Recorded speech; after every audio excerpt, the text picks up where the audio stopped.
Hello, hello, hello, everybody. Hello, how's everybody today? Hello, hello, hello, hello. All right. So, thank you all for joining us. We appreciate you taking the time out of your day, the day before Easter.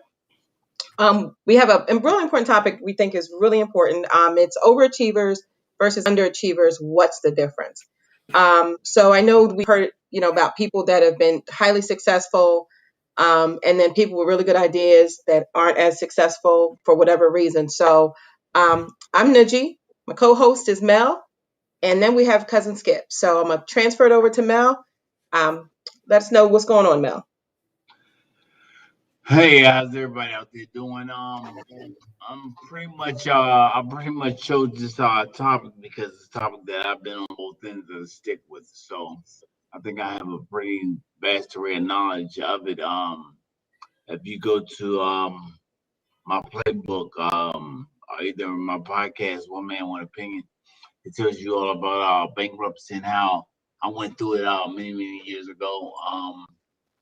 Bankrupting $8 million, 737 cents, some crazy number like that.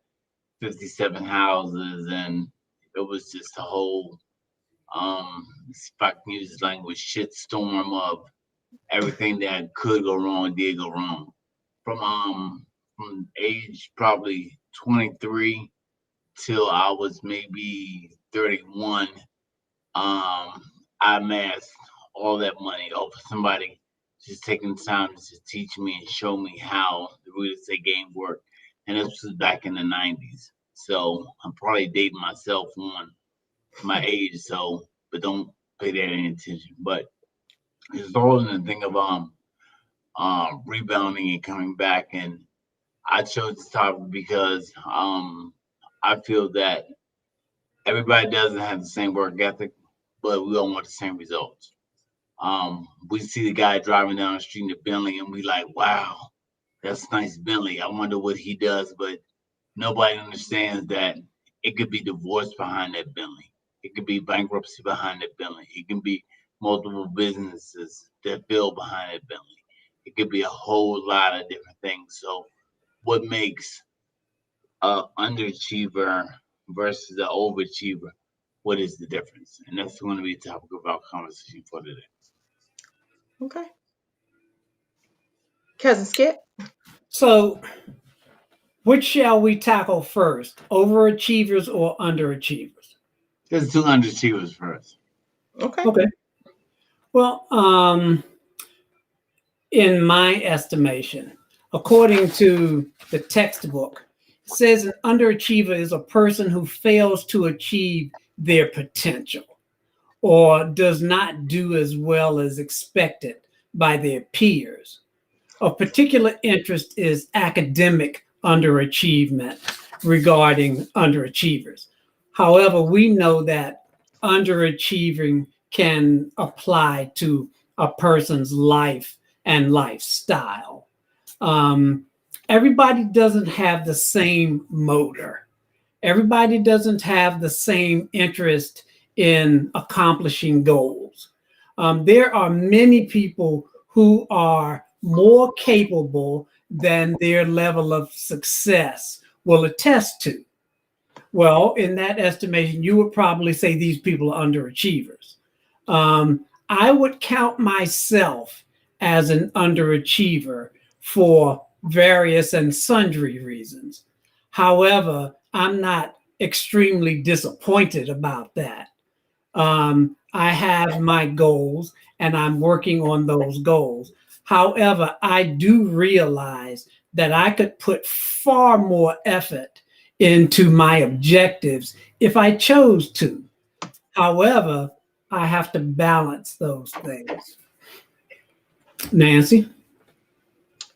Yeah, I would agree. I think I think I'll say this. I think that everybody has a level of underachieving and overachieving in their life, right? So I think some people may overachieve as it relates to business, but underachieve in terms of personal relationships, or overachieve in personal relationships and underachieve in business. So I think I think there's a balance, and I think not even a balance. I think there's sometimes a difference, and sometimes there are people that overachieve in their business and professional, personal life. But I'm with you. I think everybody meets their goals differently. Sometimes some people need more of a kick than other people. Some people will have really good ideas and have and really don't know how to implement. You know what I mean? Or don't know what it takes to move it from point A to point B. Sure. Um, is that an underachiever? I guess it would be. Um, I think, would that be, Mel? That would be considered underachiever, right? I would think. I mean, Because sometimes people do need I a mean, push. my interpretation may not be your interpretation of it. So Okay. I don't want to say yeah it is, and that's not what it is. So you have to be the judge of that. Well, like I said, I think we should. I guess the question for me is, what's the barometer to what is considered an overachiever? Is it financial wealth? Is it status? What is the barometer? And what's the barometer for No, somebody that's an underachiever? And these are no, just questions. I do the the question. you're right. The barometer I think on the underachieving side, as we say, we want to talk about first is that when you set out a goal to do something or to get a certain place, um, and I hate to hear this all the time, and I hear this from people all the time. Oh, I'm a work in progress. Oh, I'm just a work in progress. I'm a work in progress. Well, if everything in life was a work in progress, you realize nobody would have a car and nobody would have a house because we would always continue to be working on trying to be that work in progress. That car would be a work in progress. That house would be a work in progress. That house would never have a roof or that house would never have plumbing. So my thing about it is that always have I'm a work in progress. Eventually, when they build your house, eventually they give you the keys to the house and you move in and the work is done. So my thing about it is that when it comes down to underachieving, even failing, and I have a T-shirt that your son did for me, Nancy, and it's called "I can accept failure, but I can't accept not trying." Hmm. Or when you have a whole bunch of excuses that lead to nowhere or they lead to nothing. And my thing about it is that I stopped calling failure, and I started calling it practice because that's all it is. It's just your practice for your next round, and it's to prepare you to get to the next level. I had somebody, The next uh, level of failure. yeah, yeah. Failure will propel you to your next level. I had a guy that's in my consulting group that we were going to let go because he had made a series of mistakes, and my partners wanted to fire him. And so they came to me and they said, "Well, we need to get rid of him. For brand recognition, for this, for that, for this, for that, and just everything they threw at me." And for 1/10 of a second, I thought about firing him. But then again, I thought to myself, I said, you know what? We may didn't get the $3 million contract, but we got a $3 million education and we got a $3 million lesson on what not to do on the next go around. So we kept him and he's been chugging along ever since and he's been doing well for us ever since. And I'm glad that I decided, and I'll say and I'm sure they're gonna watch this podcast. I decided not to let him go because I think that, and for me, when you fire somebody, you just don't fire them. You fire the entire family, and I didn't want to see that for that individual uh, or that purpose. But and I know it probably was selfish purpose, but nevertheless, I think that when you underachieve on a level, sometimes it's low expectations you might have, or people have a habit of always putting their um their onus and their angst off on you. I looked at an article that Jay-Z wrote and his uncle said, "You'll never ever sell millions and millions of albums." And he said, "Now that I've sold millions and millions of albums, what is he gonna say that I can't do next?" So my thing about it is that even if you fail at it and you're an underachiever, at least you got out there and tried. There's always those people that are sitting on the side of the pool asking, is the pool water cold? How deep is it? Jump in and find out. Jump in and find out. That's what you have to do. And especially like I said, when you fail and you're already an underdog and you're already failing and you're not doing anything about it, you hey, that's not on nobody else. And you find that when you ask for help and you're an underachiever, there are people out there that will help you. There are people out there that will help you get to where you need to be at. And you have to have an attitude of gratitude when it comes down to it. And I've said this before in our other podcasts. There's two words that get you further than you agree, and that's called please and thank you. And that will get you anywhere that you need to be as far as in your attitude, your whole attitude altogether. Because you hear people talking all the time, and y'all know because we're on social media all the time. I'm a boss. Oh, I'm the boss. Oh, I'm the CEO. I'm the boss. That's just black people always hollering. You ain't hear the guys at Coca-Cola on CNN hollering, I'm the boss, or people at Pepsi hollering, I'm the boss. They let the whoever interviewing them tell them what they are and what they do and different things like that. Yeah, I mean, you ain't hear black people say, "Oh, I'm the boss," or "I'm running this," or "I'm doing this," "I'm doing that." And if you ask them what were their numbers for the last year, they wouldn't know. They wouldn't know from a can of paint. So I have a So, question. go ahead. You said that one of the things that you hear people say all the time is that they're a work in progress. Can you unpack that a little bit? Because I think we're all a work in progress. I think, we set a goal.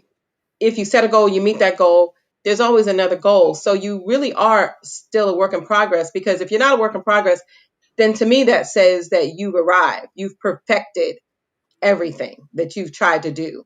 Well, Um, maybe you have. Well, and I now Law. I understand that some people use that work in progress as an excuse to kind of stay where they are. I get that part, but I think in my opinion, think we all are a work in progress in one area or another in our life. Because I don't think anybody has arrived. I don't. Well, maybe, I, maybe, and all that can be predicated on opinion. But I think that my thing about it is that how long are you going to be at work in any progress? How long is your work going to? Is your work going to take the rest of your life for you to finish that particular goal, or to get across that finish line, or to move to that next level? How long is your progress going to take? And how long is the work going to take? You know so what I mean? so So, work so, in so you progress. got to ask yourself, what am I really doing? Am I really uh bullshitting myself saying that I'm a work in progress? And we're not talking and be it socially, be it financially, be it physically, be it emotionally, be it whatever. How long is it going to take you to complete some of these goals, or to get to some of these missions? Or because I knew it took somebody to pull my coattail and put foot to my ass for me to finish my book.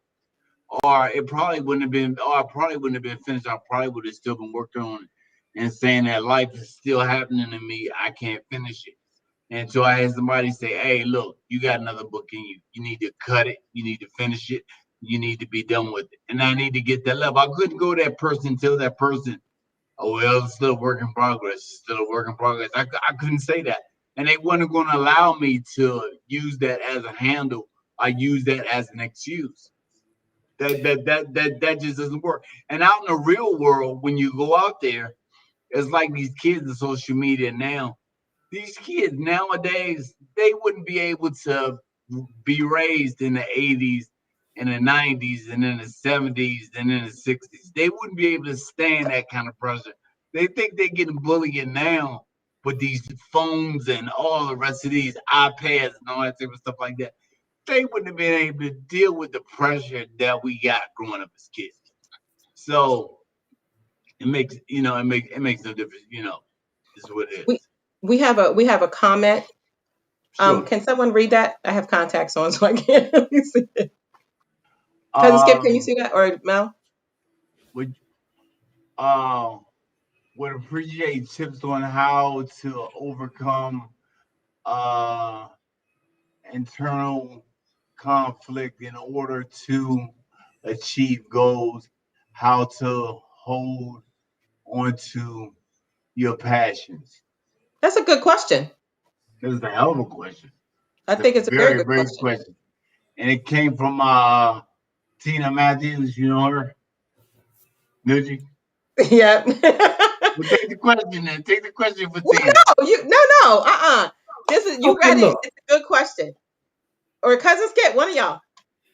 in reference to being a work in progress, like you said, Mel, that's a subjective thing because the way I understand the way you are commenting about a work in progress, it seems as though there is no stage at which a person succeeds at doing something if they are a continual work in progress. Is that your position? I love it. My position is whether you win, lose, or draw, eventually the race is going to be over, and they're gonna call a winner and they're gonna call a loser, and you got to figure out which end of the stick that you're gonna be on. Whether you're gonna win the race, that you're gonna condition yourself to win the race, or you're gonna condition yourself to lose the race. And a lot of us, we're all in life, we're all are born to win, but we all condition ourselves to lose. We condition ourselves every day to lose. And the reason why I say that is that, and it will be, look at the TV shows that we watch, look at the people that we hang around with, look at the company that we keep, look at the things that we do on the internet. That's all mental conditioning. It's all conditioning. Like the word television, it means to tell a vision. So it's telling you a vision on what you should be, what you should do, this, that, and other, so forth and so on. And I think that me and Nancy probably had this conversation face to face when we was talking about like ratchet TV, people throwing drinks on each other and just acting a fool and stuff like that. And you saying to yourself, who does that in real life? But like we just say all the time, a lie is more convincing than the truth. Do you want me to get to Tina's uh Yeah, yeah. Did that answer your question, question? cousin Skip? Yeah, yeah, Yeah, yeah. I get Okay. you. Yeah, go ahead. Okay. People portion of tips on overcoming new conflicts, internal conflict. Okay. The thing with internal conflicts, Tina, and I'll be totally honest with you. When I wake up in the morning, if I don't say some type of prayer or meditate or talk to somebody who's in a positive light, um, my demons will get the best of me. Some days I'll have my demons doing jumping jacks. Other days they'll have me doing jumping jacks. So it just all depends. So I can't call it a work in progress. I have to call it that every single day. I tell myself that this is what I need to work on and this is what I need to do in order to level up and get to the next level. And there's certain things you have to cut out in your life, Tina. There's certain people you got to cut out in your life, even if it's family members, even if it's your children, your mother, your father, people that you're close to. Sometimes you have to break them down and you have to cut them out because they're not going the same way that you're going. Or they trying to invoke their opinion off on you that's not positive for you at all. So you have to drop them off and keep going from there. Because I tell everybody, you got one life to live. When you die and they put you that toe tag on you, ain't nobody gonna say, "Take one, Nancy, get up, let's start the show over again." It's not that way. It's pretty much a done deal from there. So that would be my thing over incoming your internal conflicts to in order to reach your goal. Put yourself around people who are smarter than you. Put yourself around people who are high achievers that are doing more than you, because they'll pull you into their zone and they'll pull you into their direction. Um, Cousin Skip is one of my favorite people because he's very much more mature than I am, much more mature than I am. Um, and much more knowledgeable about a lot of things that I don't know anything about, and he's much more compassionate than I am about a lot of different things. So he is one of my favorite people on the planet, next to Miss Giles and another other people.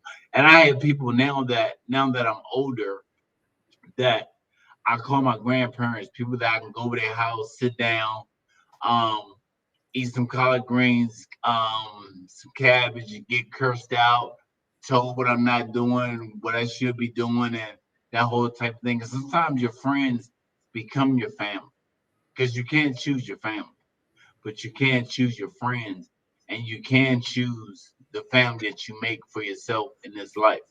So I hope that was some help to you, Tina. Yeah, Tina said great advice. Thank you, Mel. Callers, listen, we would love to hear from each and every one of you. The phone number is 202-227-6500. Feel free to give us a call. The phone lines are open. I still want to know, I still believe that we are all a work in progress. And I'm going to say that. And because I don't think any of us,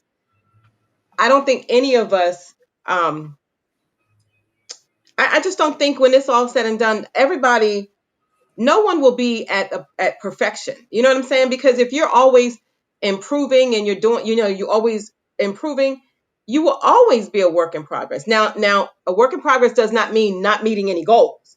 Not meeting any goals. You might meet goal 1 and you're a work in progress to goal 2. You meet goal 2, you're a work in progress to goal 3. So I just want to make sure we're not telling people you got to be perfect to win or you're a loser. I So think you're in just saying reference, you can't be redundant. You can't be, I'm a work in progress as an excuse not to do anything.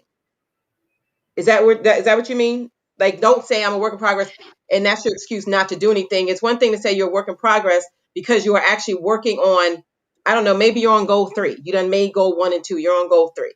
So I think there's a difference. I think there are those that sound work in progress to kind of avoid having to be responsible for doing anything.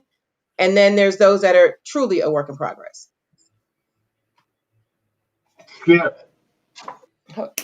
in reference to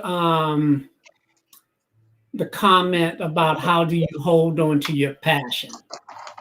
If Oh, there's something, I don't think we really need to belabor this. I mean, everybody has their opinion about what is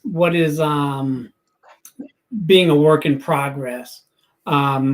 But in reference to holding on to your passion, if there is something that you desire that you want to accomplish, well, the way that you hold on to your passion for that is you continue to work on that thing and become better at it until you reach a place where you feel satisfied with yourself that right. you've reached the particular standard or goal that you've set for yourself. Now, I'm not in the camp that everybody is either an overachiever or an underachiever. I don't subscribe to that at all because some people are happy to set an objective, achieve that objective, and simply continue to polish that for themselves Right. Right. thereafter. And I don't see that as being an underachiever because you don't want to pile on top of that. So I think it's important that we are clear about what's an underachiever and what's an Right. overachiever. See, and I consider that work in progress. How you just described that, to me, that's a work in progress. When you're working on, you're working on polishing something, anything that you're continually working on, whether it be self-improvement or whatever, to me, that's a work in progress. I Okay. don't consider that a person that's underachieving. I just think Um, you know, here's the reason why I disagree. How long are you gonna pause your shoes before you put them on your feet? as long as it takes. You know, I mean, how long? How long well, does it go? Does it go until you die? Or when I mean when do we get to see the end product of what's going on? Well, I think it depends on what that. I think it like, for example, cousin Skip may have a goal to write a book, right? And his goal may be to do it by X amount of time. Somebody else's goal may be um to write a book, but it's an ongoing memoir. So cousin Skip's deadline could be, okay, in 6 months I want to get this done. The other person, a memoir, they're collecting memories, right? So it may take a longer time. I mean, I don't know how long memoirs take, but it may take 10 years. But It that's doesn't but mean that that's he is underachieved.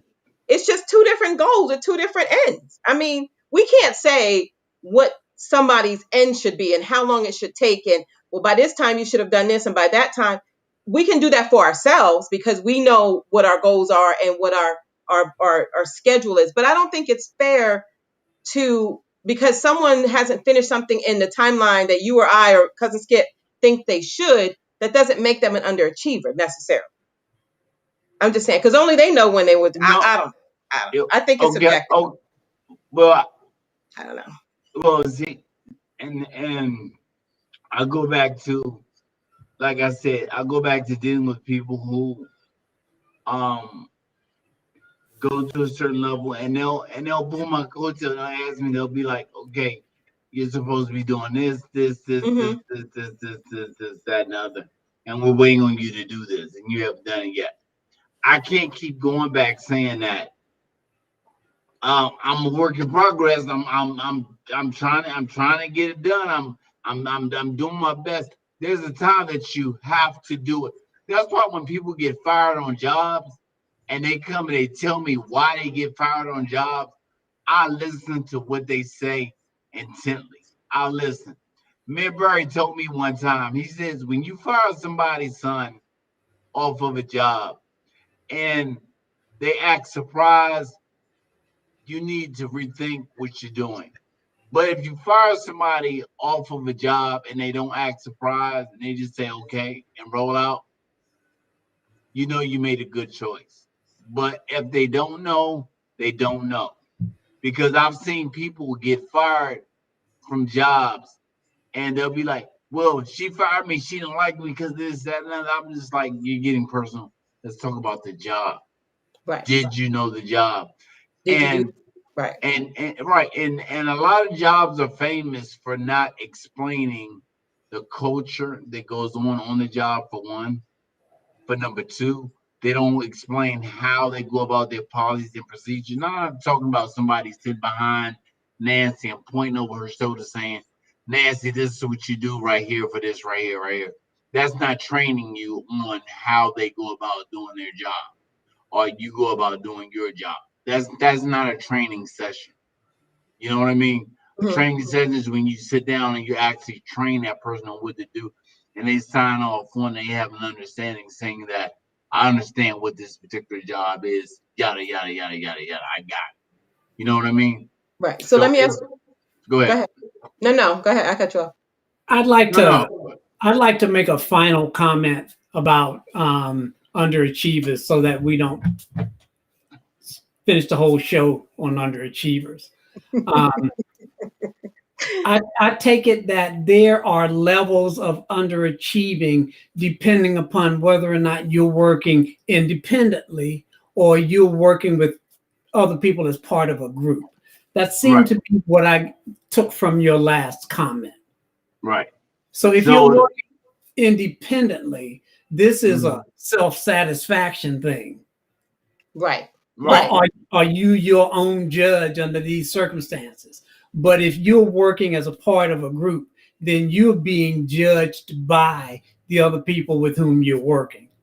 But Right. and also too, you're being judged by if you like with this podcast. If we don't have everything together, everything is not going the way it's supposed to be going. We're judged by a whole group of people. We judged by people who watch this, the people who listen to it, the people who go back and listen to it later on. You know, they have the deciding factor whether they're going to be a fan to the show or whatever. And it's pretty much just three of us or the four of us if we have a guest on the show at that particular time. So y'all want to go to the high achiever level and go So from there? so let's so wait. So wait. let's move it forward a little bit with the overachievers. How do you you were saying that there had to be somebody to pull your coattail and say, hey, I need you to do X, Y, and Z. Would it be fair to say, and anybody can answer this, that some people don't have that person to pull their coattail? Some people have a vision but don't know how to implement. You know what I mean? So what would you and either one of you suggest on how to help somebody that may not have those resources readily available? You know what I'm saying? Like, what would be the first step that you would give them? I mean, maybe they don't have anybody to pull their coattail. Maybe they don't have somebody to say, hey, you need to really work on this because you got another book in you, or whatever the situation is. What if there's a person that doesn't have that? Because for me, with this podcast, this particular show, the goal, I hope the goal is, at least for me, is the ones that are underachievers, kind of push them in the right direction, or give them some advice, you know what I mean, on how to push through that, whatever it is, that blockage that's causing that stagnation. So what would you say to I'll, someone? I'll give you the keywords right here. Tina summed it up best when she says to hold on to your passion. You have to have a passion for it. You have to have a passion for it. I tell anybody that. Whatever you're doing, if you're hungry, you have to have a passion for it. It's almost like eating a saltine cracker and eating a rich cracker. If you're hungry enough, you may not like saltine crackers, but you'll eat it and it'll taste like a damn rich crackers to you because you have that passion and you have that wherewithal to go out there and go get it. But I there's a lot of feel, people with passion that's stagnant.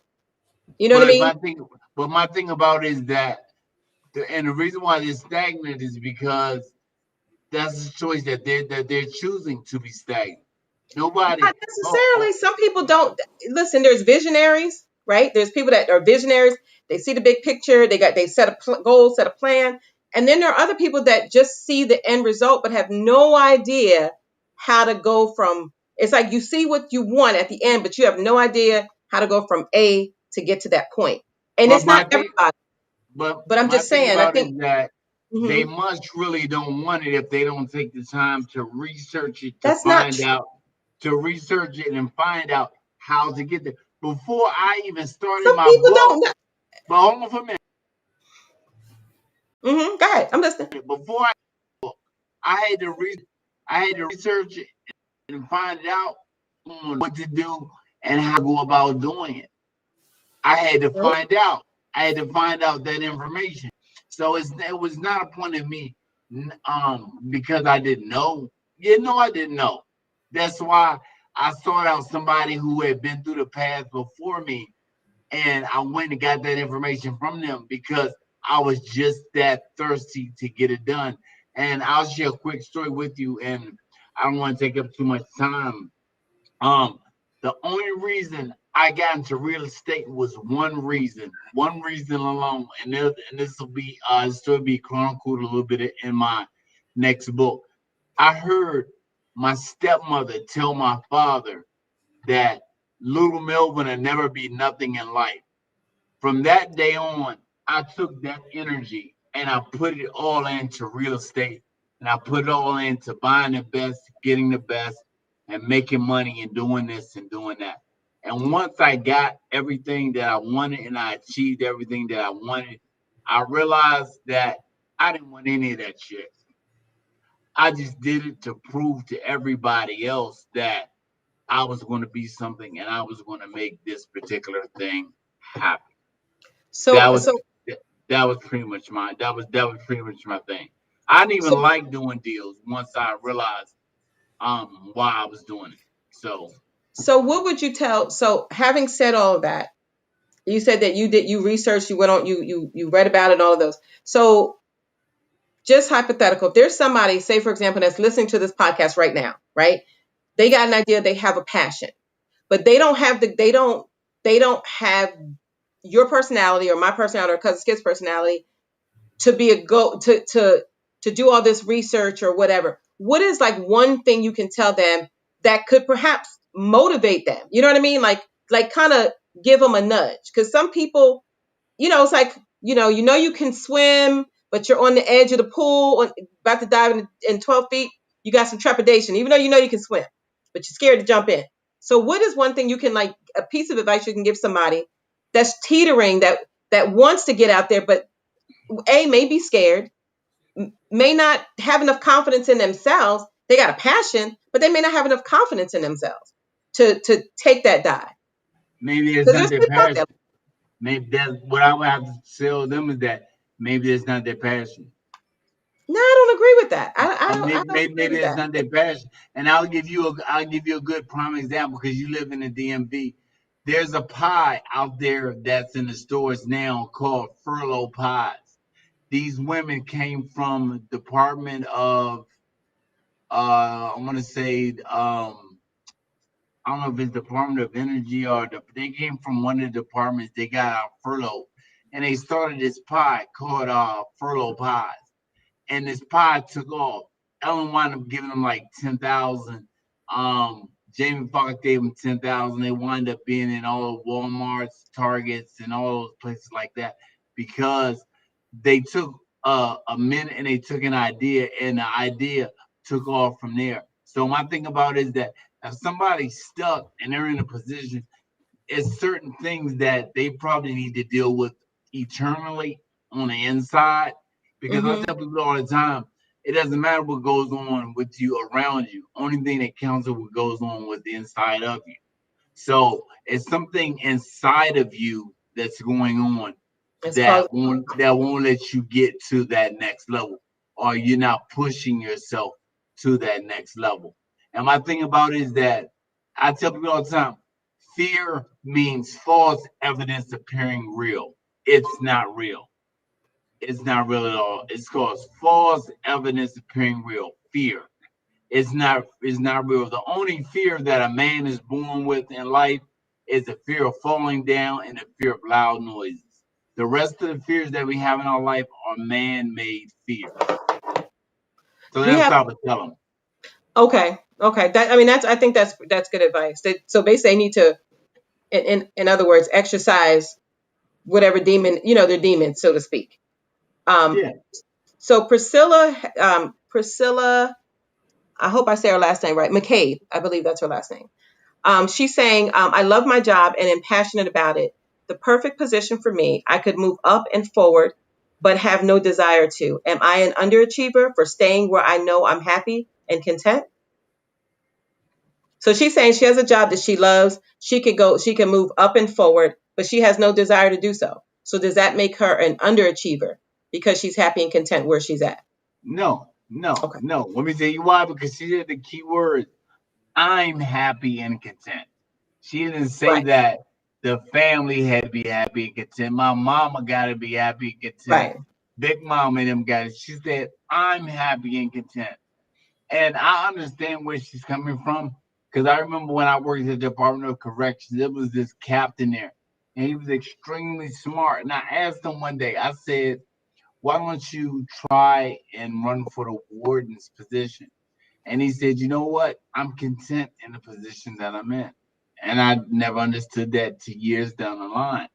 So when I got into my situation, and I understood that you have to be happy where you are. And if you're happy in the space that you're in, that's all that counts. That's all that counts. And some people are happy at right where they are and doing just what they're doing. They don't want no more responsibility. They don't want no more if ands and buts about it. That's just what it is. So okay, so let's segue to the underachiever. So one question I do have, To the from overachiever. either one of you, To the huh? overachievers. Are we doing underachiever or overachiever? We're doing. No, we did. Well, We just did we underachiever. We're started doing with overachiever underachievers. now.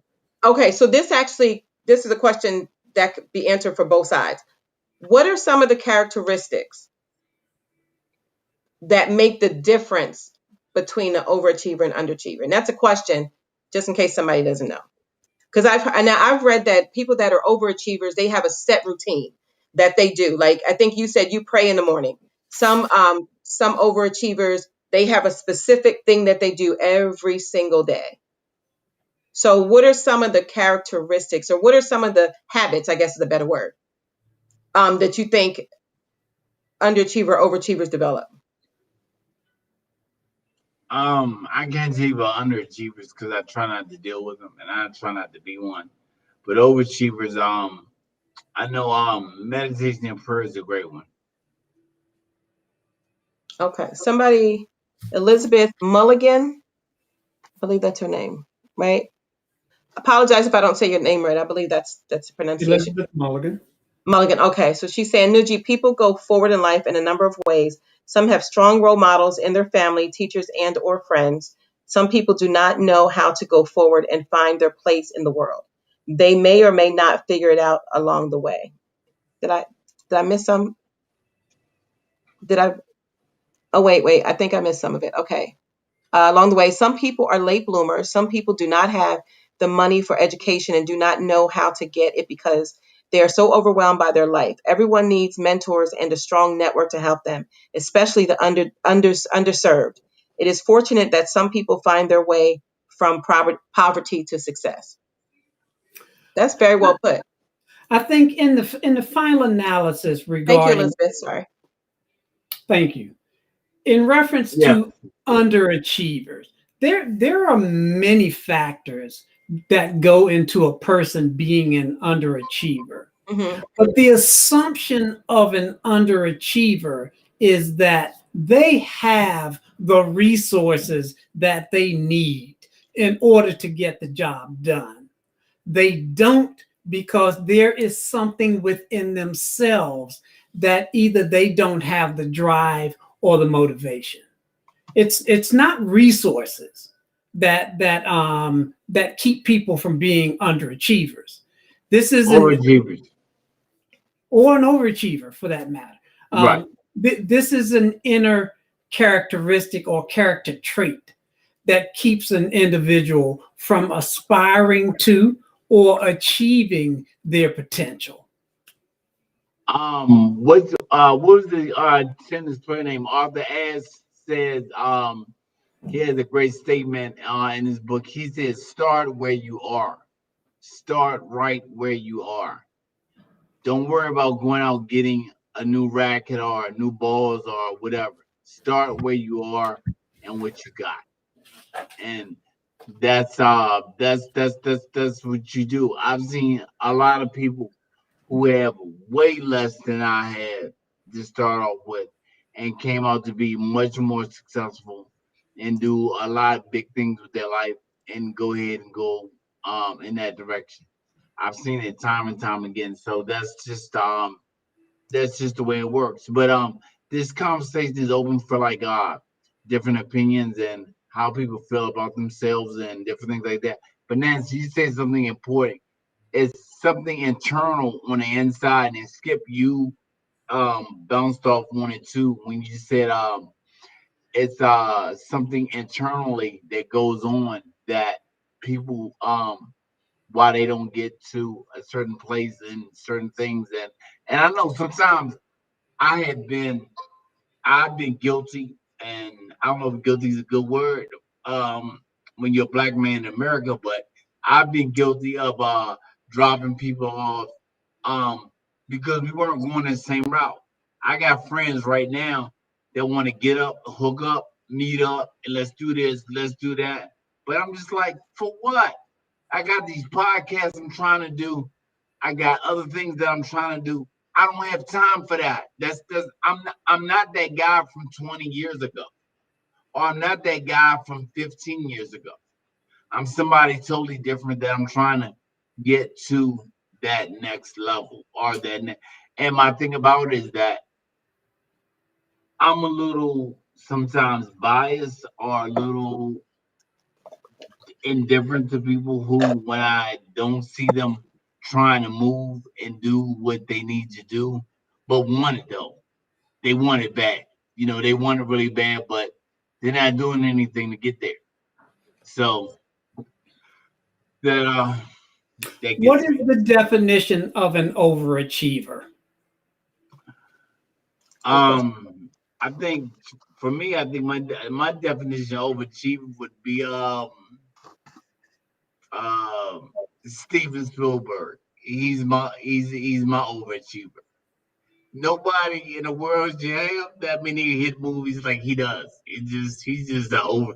He's just it's just over the top. Jeff Bezos is another one. Master Moose, who was the black man and the richest man in the world at one point. I think that he was overachiever. Nobody should have that much money and be able to control England, Ireland, the United States, and everybody else with that type of money. So I just think that there are people who just overachieve, just you know. And then again, when we're talking financials, that's a different thing. And like Nancy's saying, when we talk personal, we're talking about different things because your professional life can be great, but your personal life can be a wreck. You know what I mean? It can be a wreck. So And you do we see that want? with high achievers. Not Yeah, all. You right. definitely see that. I think this is, I mean, I think this is really good. And I think hopefully this discussion is helping some people that may needed, some of the responses that they've heard to kind of push them, or seek out somebody to help them or seek out some information in that regard. So callers, feel free to give us a call, 202-227-6500. We will be more than happy to take your call and read it on the air. I'm sorry, take your call and or read your chat on the air. Speaking of that, Priscilla McCabe said underachiever versus underserved, an interesting distinction. Is there a distinction? I think so, but what do y'all think? There's absolutely a distinction. Because people would consider underserved people as being underachievers. Some people would. Yeah, I think that undeserved and to Priscilla's point is that I get so tired of white America saying you black people need to pull yourself up by your bootstraps, but if you don't have on any damn boots, how the hell you gonna pull yourself up by your bootstraps? To that point, Mel, to that point, hold it right there. To that very point, it goes back to what I was saying. If you don't know how to get to that place to achieve, why all of a sudden they're labeled underachievers? You just said if you want us to pull up our bootstraps, we ain't got no boots. We want people to achieve their goals, but what if they don't have the means to achieve their goals? Just saying. That was But okay, you saying that if they just don't have the means to achieve their goal. But my thing about it is that first thing, if you tell me to pull myself up on my bootstraps and I don't have any boots, first thing I'm gonna do is I'm gonna find out how I can get a pair of boots. If right. I if if you drop me off in the jungle with nothing, I promise you I'm gonna come back with a damn chinchilla coat on. And that's just the way it is. And that's just my thinking and that's just Right. my mentality. I'm gonna come back with a chinchilla coat on. And if you don't know what a chinchilla is, that's the best furniture you can buy. So But with that everybody being don't have that drive and that motivate that people everybody and that's not my fault. That's not nobody's my saying fault it's that your they don't fault. have it. I'm just saying it needs to be considered when we're talking about who we're labeling as underachievers and who we're labeling as overachievers. Everybody doesn't have the same drive. Everybody Everybody doesn't have. doesn't want a chinchilla coat. I know Exactly. damn well I don't want no chinchilla. I'm just Right. saying. I'll take one. I'll That's take too one. If long of a anybody word. want to donate one, I'll take one. You walking But around looking at nah. I but don't want no but my chinchilla or no raccoon and none of that. but my thing about it is that you have to you'll never hit a home run until you put yourself on base. You have to get up to bat. You have to get up and bat. So Priscilla it's just said what it no one is. wears chinchilla in the jungle. Right. So Go with that into being jungle, said, Priscilla.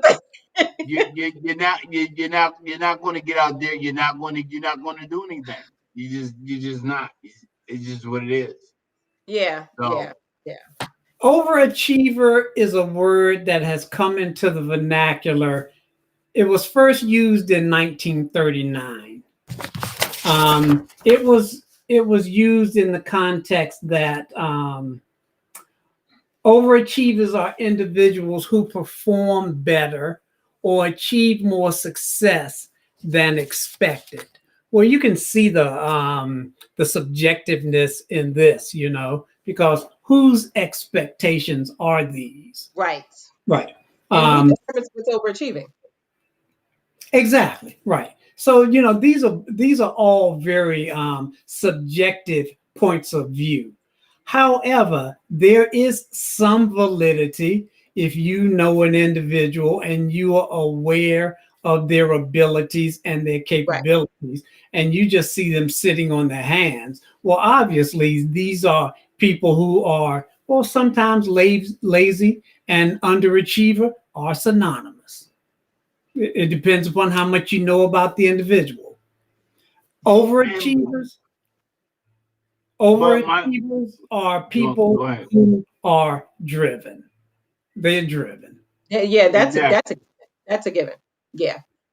And Yeah. I get so tired of people hearing people say, nobody wants to help me. Nobody's doing this for me. Nobody's doing that for me. Nobody. I mean, you get tired of hearing the woe is me, and we bring in the violins. That's old because we live in the age of technology now. We live in the age of technology. Nobody should be singing that song. Nobody should be That's singing true. that song. If you want some information, the information is out there. Right. Right. It's out there. It's out there for you to get. It's out there for you to grab. It's out there for you to do what you want to do with it. And as I tell my holy and thou sister, who's a reverend, that you got to use your superpowers for good. So, I mean, go on the net and do what it is that you need to do to get to where you need to get to and find the information that you need to find or whatever. And don't worry about what somebody else does. My biggest competition that I have right now, my biggest competition that I have right now, I lied to you not, is myself. Is my biggest competition is the fact that how well that I'm doing under how well I could have done under the situation that I'm in right now. I'm my biggest competition right now. I'm my biggest competition, and So I will would you always be my biggest competition. so would you say all overachievers were once upon a time underachievers? This is a thought. I'm not saying that's true. That's a thought. No, I No, would. no, I wouldn't. No, I knew the no, answer to that. I just no, wanted to get to express it on Sure your you did. faces. no. What are some of the drawbacks of we know the drawbacks of being an underachiever. Right, You don't right. accomplish your dreams or your passions. What are some of the drawbacks of being an overachiever?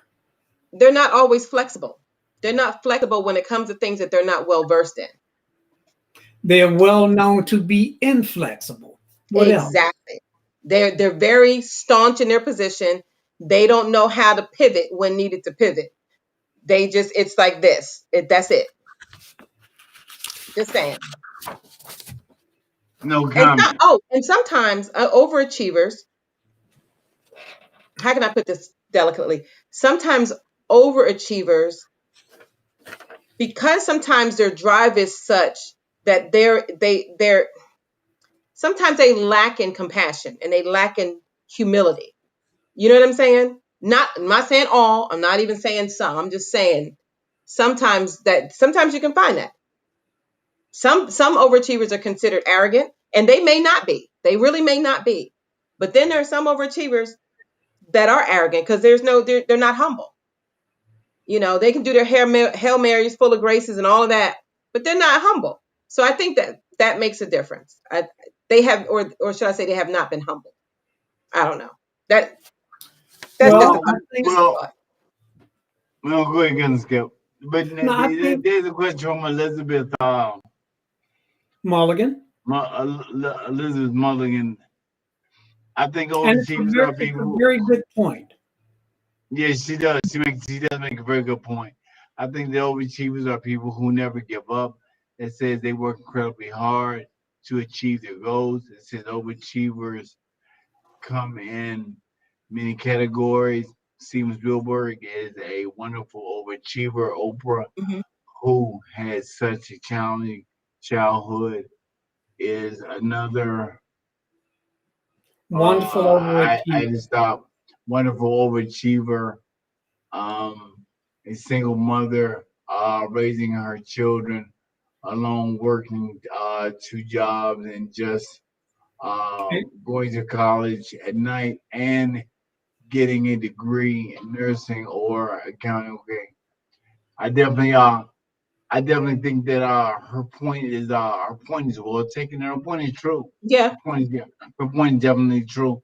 My thing about it is that I think when it comes down to the overachiever, I think is how hungry you are. How hungry are you? How hungry are you? Are you willing to eat, sleep, and do what it is that you got to do? Or do Right. you want to go out and have those extracurricular activity things on the side when you can be working on your goal to get to where you need to be at? How hungry are you? Are you really that hungry to get there? One point she made, Mel, that I think is very important at the end, she said, like, beauty is in the eye of the beholder, so is an overachiever. I think that's a very important point to really point out. Um, speaking of hungry, speaking of hungry, um, if it's okay with you guys, I just want to present to you guys a very simple breakfast dish that anybody can make. It'll take less than 15 minutes to make it. So if you guys are okay, I'm going to go ahead and play that beautiful bean footage. Okay, it's not beautiful bean footage, but I'll go ahead and play that. And then we'll come right back to the discussion. All right? Everybody Okay. good? Everybody Yep. good.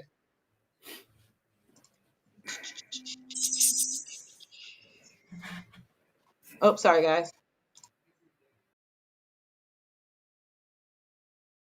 Good morning, good morning, good morning, beautiful people. It's me, Nancy, once again. So, listen, I'm going to do a breakfast omelet for two this morning. Um, I'm going to kind of rush through it a little bit because I'm late for work. Anyway, we won't talk about that. I think I got a gray. Anyway, I digress once again. So this is going to be really quick. The breakfast omelet is going to be big enough for two. I'm even going to do a second version, basically just adding additional ingredients like spinach and some Mexican blend cheese. But all of this is going to be real simple, easy to follow, and I hope you enjoy it. Okay, so here are the ingredients you're going to be using. You're going to use some cheese. This time we're using Italian blend, some peppers, mushrooms, onions, pre-cooked turkey sausage. You can use bacon if you like, and some organic spinach. Not canned, remember, fresh organic spinach. We're going to chop everything up. My onions actually are there. They were just burning my eyes, so I had to move them. Anyway, so chop everything up really nice. We're going to be using 5 eggs. And if you noticed, I added some salt and pepper. I just used maybe about a pinch or two of this pepper and about a pinch of the salt. We're going to be using sunflower oil, and I believe I got this at Giant also. You can use any oil, but for this particular recipe, we're going to use sunflower oil. Okay, so we're going to use about 2 tablespoons of this sunflower oil. Make sure you put it in a warm pan, hot pan, so that it spreads evenly over your skillet. You want to add in your pre-cooked turkey sausage. If you are using bacon, you want to cook it first. You want to cook it, the turkey sausage, just until it gets a little brown.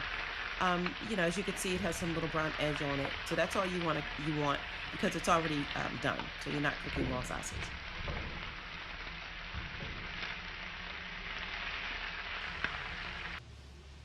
You want to add all your ingredients, with the exception of the turkey sausage, into your skillet. Add some salt.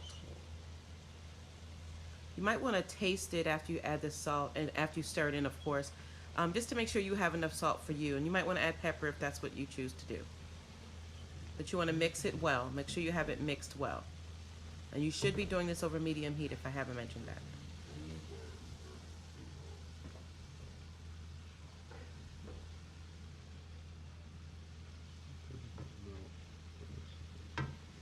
Okay, so I wanted to stop here. What you're looking for when you're sauteing or your vegetables, your peppers, your mushrooms, onions, and all those, you want to cook them so that they're a medium texture. You don't want them too soft, and you don't want them hard like you just got them out of the refrigerator. Okay, so remember that. So keep sauteing them until they get to that consistency. All right. Okay, so you want to pour your egg mixture into your skillet. Add your sausage, your cheese and your green pepper mixture. Fold.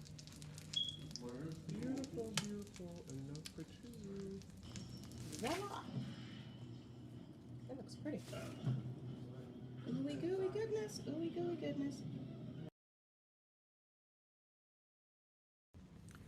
Add in your egg mixture.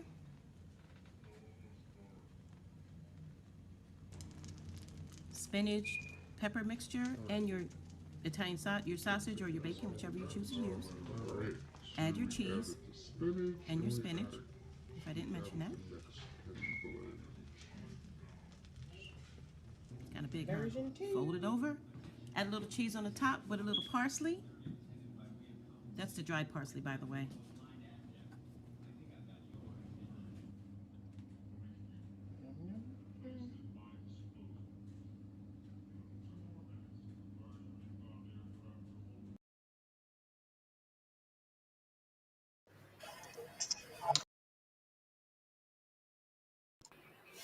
There we have it.